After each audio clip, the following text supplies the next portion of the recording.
哇！你指講呢個係咩啊？宮保雞丁啊？咁差唔多啦。有啲咩配料？有豬肉，有紅蘿蔔、粟米、青瓜粒。呢啲係咪擺落去㗎？呢啲擺炒呢個。即係炒西蘭花啲啊？係啊。我哋加埋呢啲落去。呢個菜我中意食，夠太清淡啊嘛。入邊係樣樣有喎，有個名嘅，同埋叫做宮保雞丁啊。你東莞話叫做咩啊？好似叫做宮保雞丁咯。係咩？係啊，平時我哋會最後咧加啲腰果上去嘅。加啲豉。你點解唔係一隻雞嘅，半隻嘅？係啊。上次食剩㗎嘛？係啊，啲唔知哇！仲有個湯，哇！好熱啊！哇！仲要紅油㗎。其實呢個菜難整嘅咧。我全部炒熟撈埋一碟啫嘛。係啊，撈埋一碟咗，食又幾好啊，幾香口啊！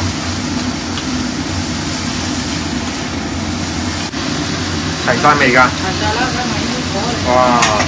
正喎，色香味俱全。呢個宮保雞丁。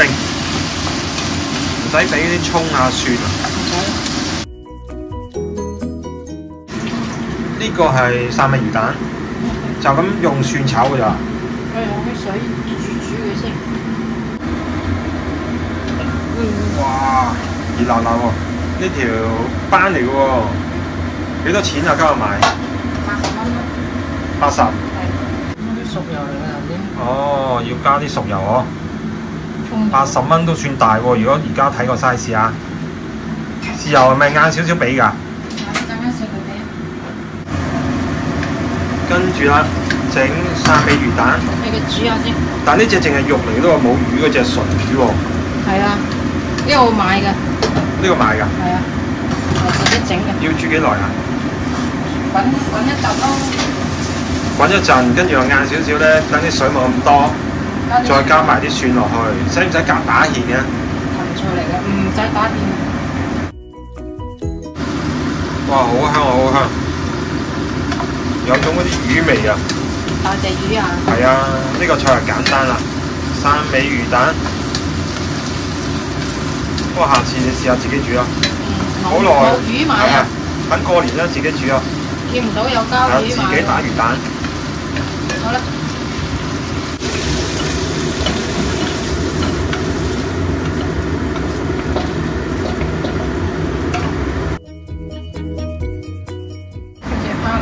跟住呢道菜，蝦仁炒乜嘢？西蘭花同埋呢啲。跟住呢啲係咪墨魚定魷魚啊？啲墨魚嚟。哇！有蝦仁，有墨魚，一定好爽口。呢啲係海蝦嚟嘅。海蝦更加爽口啊！如果我哋用普通基圍蝦，做唔到嗰個口感喎。我一隻開兩邊㗎。係啊係啊，但聞都好香喎。呢個焯咗水㗎呢個。哇！見到啲墨魚啊同蝦，真係覺得正。薑蒜好啲。哇！你識得反手喎，勁喎！我煮餸就冇你咁叻啊！如果有蝦膏就正喎。係啊，跟住加啲酒落咪噴火咯。好似酒樓嗰啲。係啦係啦係啦。啊，呢個鑊好唔好用啊？OK 啊，用咗好多年㗎啦。白福牌喎。係啊。啊，最後加埋啲西蘭花，哇！色香味俱全，夠晒靚。使唔使俾啲 XO 醬啊？冇啊，XO 醬辣辣地嘅，你哋食唔到。係喎。如果有可以攞。我哋唔食辣喎。攞啲蝦醬佢都得㗎。都可以嘅，係咯，蝦醬。因為我哋酒樓通常都係蝦醬或者蠔油或者 XO 醬嘅。好啦好啦。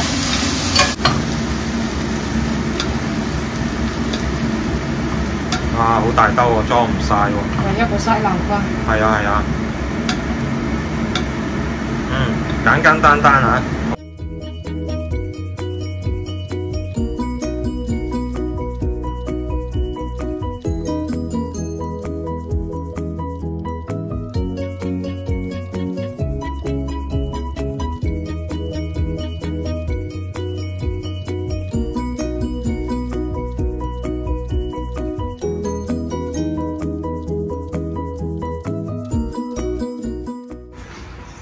好啦，中秋節開飯啦，唔係整好多餸啊，5道。首先半隻白切雞，呢個咩品種嚟㗎？清遠雞。最中意食嘅清遠雞，跟住呢條就係清蒸石斑，80蚊一條。呢個就係黃師最中意食嘅三味魚蛋。呢度就係炒西蘭花，配有墨魚同埋蝦仁。最後呢個就係炒雜燴啊，乜都有，有紅蘿蔔粟米、豬肉，又有腰果。跟住呢個鱈魚湯，今日冇煲啲補湯啊，因為好多人都感冒，所以唔可以食咁補嘅湯啦。我哋中秋節晚飯就係簡簡單單5道菜，祝大家中秋節快樂！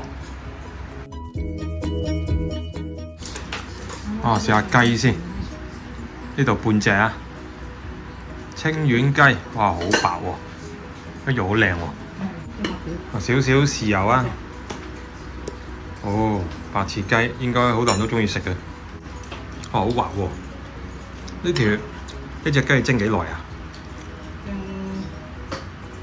有十幾分鐘。10零分鐘。蒸得熟又唔好食喎，過咗籠又唔好喎。一隻蒸20分鐘。炒雜燴乜都有。我最中意食呢道菜啊！清淡啊！加啲腰果啊，食起上嚟好香口。呢啲我哋講墨魚定魷魚啊？墨魚嚟㗎，梗係嘅。白雪雪，都係點少少豉油，真係好爽啊！細佬，試下有冇試下呢啲啊？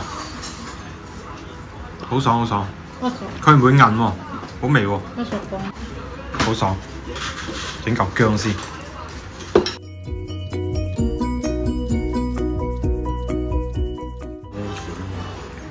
三味魚蛋。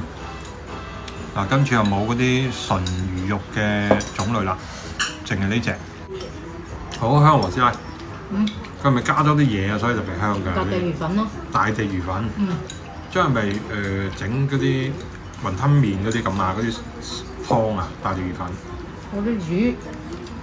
嗰啲大地魚烤乾佢，跟住磨成粉整落去㗎。都係呢個爽。啲魚好滑哦。試隻蝦仁先。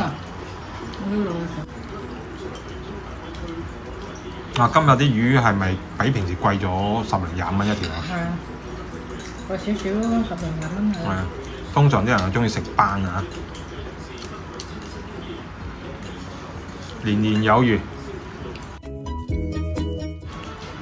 今次呢條魚係冇泥味喎。好滑。好滑，蒸咗幾耐啊好滑。10分鐘。12分鐘咯。